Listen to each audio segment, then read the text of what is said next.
Antrian panjang truk ini terjadi di SPBU Wonomulyo di jalur Trans Sulawesi. Antrian truk mengular, bahkan beberapa di antaranya telah antri sejak pagi hingga malam hari. Para sopir truk terpaksa menunggu pasokan solar di SPBU lantaran BBM mereka tak lagi mencukupi untuk bepergian. Sebagian besar mereka bahkan telah antri hingga berjam-jam.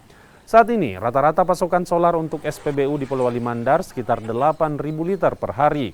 Namun kini BBM jenis solar kian sulit didapatkan di SPBU. Dari Makassar mau ke Palu. Ini sejak kapan kita antri? Sejak 2 hari yang lalu. 2 hari yang lalu? Ya. Oh, itu antri di mana saja, Pak? Di Maros, Hah? di Pinrang. Ya. Ini terakhir di sini lagi. Ini sudah berapa lama di sini? Dari tadi pagi kita lagi di sini.